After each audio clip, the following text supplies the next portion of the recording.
Steve McQueen was the king of cool, the man every guy wanted to be, and every woman wanted to be with. The motorcycle chases, the car stunts, the icy blue stare that made him untouchable in Hollywood. But behind the leather jackets and the sunglasses, McQueen was living a very different story. A story of obsession, a story of hunger he could never satisfy. Because Steve McQueen wasn't just addicted to speed on the racetrack. He wasn't just addicted to fame, or women, or the rush of danger. He was addicted to escape. Escape from a childhood filled with violence and abandonment. Escape from a life where control always seemed just out of reach. And those addictions, racing, women, drinking, reckless thrills, would define him just as much as the films that made him a legend. This is the untold story of Steve McQueen's darkest addiction, and how it turned the king of cool into a man at war with himself. Every addiction has a beginning. For Steve McQueen, it started before he could even speak. He was born in 1930 in Beech Grove, Indiana, to a stunt pilot father and a young mother who wasn't ready to raise a child. Within months, his father walked out of the picture for good. McQueen never saw him again. That absence wasn't just a missing parent, it was a wound that never healed. His mother, Julia, tried to make a life for herself, but she was unstable. She struggled with alcoholism and turbulent relationships, often leaving Steve behind with relatives when she couldn't cope. For a young boy, that constant shuffling between homes meant one thing: rejection. McQueen grew up believing he was unwanted, a burden no one wanted to keep. When Julia eventually remarried, things only got worse. His new stepfather was violent and abusive. McQueen, small but fiery, often fought back, but the beatings left scars deeper than bruises. In later interviews, McQueen admitted he never felt safe as a child. Not at home, not in school, not anywhere. By the age of 9, he was already running with street gangs, stealing what he could, fighting for survival. Teachers dismissed him as a lost cause. Neighbors called him trouble. And Steve himself? He learned one lesson early. If the world wouldn't protect him, he'd have to protect himself. But that protection came at a cost. Deep inside, the boy who never felt wanted grew into a man who constantly searched for validation. That hunger became the engine that drove him. He didn't just want attention, he needed it. He didn't just crave thrills, he depended on them. And this is where his addiction really began. Because every motorcycle ride, every dangerous stunt, every beautiful woman, every drink in his hand, it all came back to the same thing: filling that empty space left by a father who abandoned him, and a mother who couldn't love him the way he needed. The void in Steve McQueen's childhood never left him. It simply grew with him. And by the time he discovered motorcycles and cars, that void found its first real outlet, an addiction to speed that would follow him for the rest of his life. For Steve McQueen, motorcycles weren't a pastime. They were survival. They were freedom. They were his first true addiction. As a teenager, McQueen found himself drawn to machines the way some kids are drawn to gangs. The rumble of an engine, the raw speed, the danger. It all gave him something he had never felt at home: control. On the streets, he was powerless. On a bike, he was untouchable. By his 20s, after his stint in the Marines, motorcycles became his identity. He wasn't just an actor trying to make it in Hollywood. He was the guy tearing through back roads at night, entering illegal races, pushing machines to their limits. He bought, fixed, and rode bikes the way some men chased money. The more he had, the more he wanted. It wasn't about sport, it was about the high. Friends said McQueen would disappear for days, riding endlessly, reckless, like a man running from something he couldn't name. Every crash, every scar, only fed the addiction. He wore his injuries like badges of honor, proof that he had lived on the edge and survived. When Hollywood finally came calling, McQueen brought his obsession with him. Unlike other stars who separated their personal life from their career, McQueen blurred the line. He demanded that motorcycles be written into his films. He didn't just act in chase scenes, he performed them himself. In The Great Escape, that legendary motorcycle jump wasn't just a stunt. It was McQueen's addiction bleeding onto the screen, the pure thrill of risk turned into cinematic history. But off-screen, the obsession was even darker. McQueen poured fortunes into his racing habit. Cars, bikes, custom builds. His garage looked more like a racetrack than a movie star's collection. At one point, he owned more than 100 motorcycles. He entered dangerous competitions in Europe under fake names, just for the rush of anonymity and risk. To outsiders, it looked like passion. To those who knew him, it was compulsion. McQueen wasn't riding for fun. He was riding because he couldn't stop. The faster he went, the further he thought he could escape the demons of his past. But addiction doesn't stay in one lane, and for McQueen, the need for escape soon stretched beyond the racetrack. Because if speed could make him feel alive, then love, or at least lust, could make him feel wanted. And that's when his obsession with women took over. If speed was Steve McQueen's first addiction, women were his second. And unlike racing, this one left scars that couldn't be hidden under leather jackets. McQueen had a magnetic pull. The bad boy rebel image, the piercing blue eyes, the quiet danger, it made him irresistible in Hollywood. Women wanted him, and McQueen wanted them even more. To him, relationships weren't about love. They were about validation, another way to fill the emptiness he carried since childhood. His first marriage to dancer Neela Adams was a whirlwind. At first, she was drawn to his raw energy and ambition, but she quickly discovered that McQueen's charm came with chaos. Affairs weren't occasional slip-ups, they were constant. McQueen was obsessed with conquest, chasing women on set, in clubs, anywhere he could. Niall later admitted that she lived in fear, never knowing who he was with or when he'd come home. Hollywood only made things worse. Stardom gave McQueen unlimited access to women, and he indulged at every opportunity. During the Thomas Crown affair, rumors swirled about his closeness with co-star Faye Dunaway. Later, his marriage to actress Ali MacGraw followed the same pattern: fiery passion, explosive arguments, and betrayal. McQueen's obsession with control clashed with his own inability to stay faithful. To his friends, it was no surprise.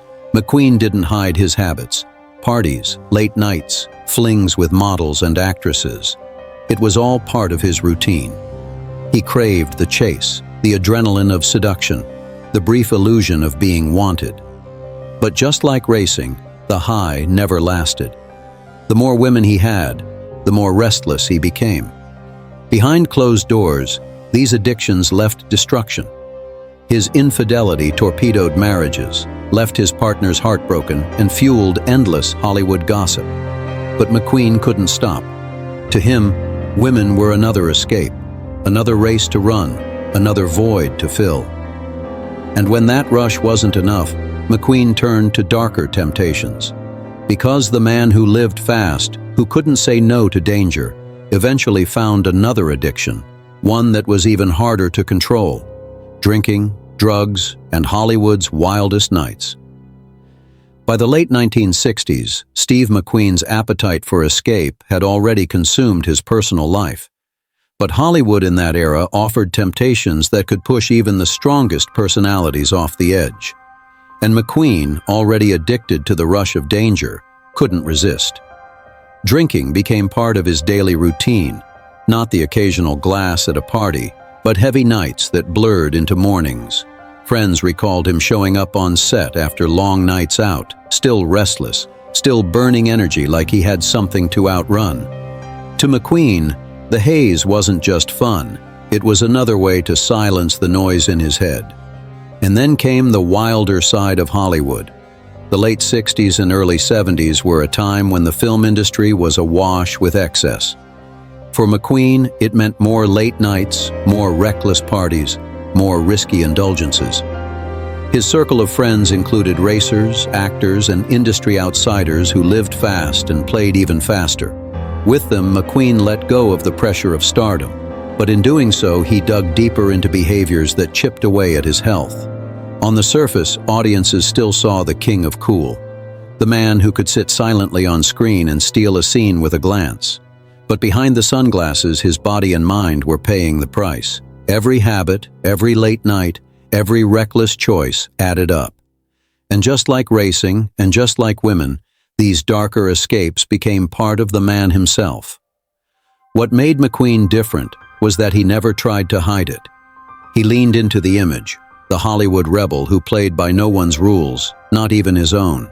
The very things that could have destroyed him only seemed to fuel his legend.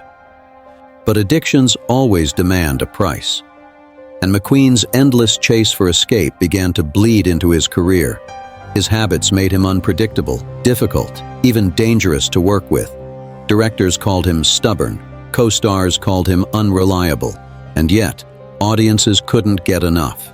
Because what they didn't realize was that every dangerous habit, every reckless thrill, was feeding into his on-screen presence. The addiction to chaos made him authentic. It made him believable. It made him Steve McQueen. But as the 1970s went on, his battles with excess would collide with his obsession for control. And that clash would shape not only his career, but his entire legacy. By the height of his career, Steve McQueen was more than just a movie star. He was a brand. Studios sold him as the king of cool, the rebel no one could tame. But behind the carefully crafted image, McQueen's addictions and obsessions were running the show. On set, his need for speed shaped the roles he played. He didn't just want car chases and motorcycle stunts, he demanded them. In Bullet, McQueen personally designed the chase that redefined action cinema. In The Great Escape, he refused to let a stunt double take the spotlight. These moments thrilled audiences, but for McQueen, they weren't just about entertainment. They were about feeding the same addiction that drove him off-screen, the constant chase for danger and control. The same patterns showed up in his personal life. His obsession with women spilled over into productions, sparking rumors of flings with co-stars and creating tension on set. Directors who wanted discipline instead got chaos. McQueen wasn't afraid to hold up filming if he felt his character wasn't cool enough, or if he thought someone else was stealing attention. And then came the darker habits. His late nights and unpredictable behavior bled into his work. He'd show up hours late, or not at all. He clashed with producers, fought with co-stars, and even rewrote scripts to serve his image. The studios called him reckless.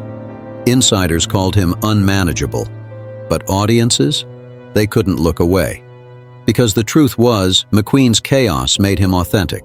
He didn't act like a rebel. He was one. Every addiction, every self-destructive choice became part of the energy that audiences felt on screen. When he stared down a camera with those cold blue eyes, it wasn't just acting. It was lived experience.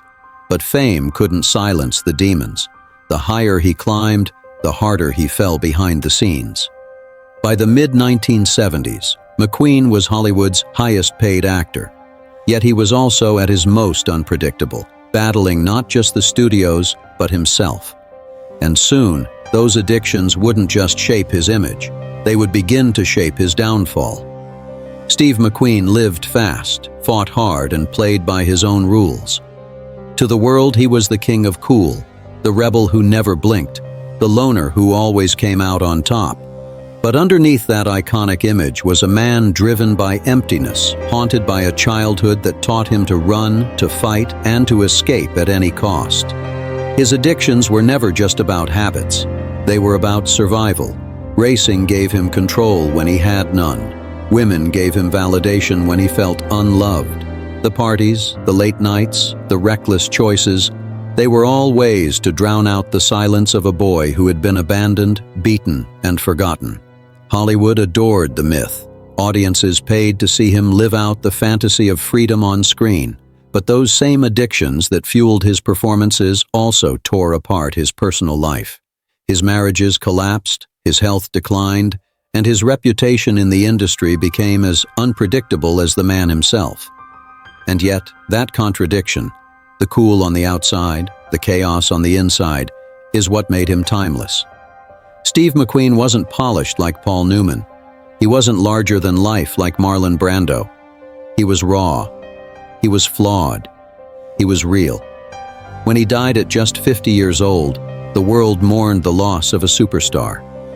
But more than that, it mourned the man who embodied rebellion itself. a man whose very addictions became part of his legend. Because in the end, Steve McQueen wasn't addicted to fame. He wasn't addicted to power. He was addicted to escape. And it was that endless chase for freedom, on the track, on the screen, and in his life, that turned him into Hollywood's eternal rebel. Even now, decades later, the king of cool still reigns. Not because he was perfect, but because he was human. Because behind the myth of Steve McQueen was a man at war with himself.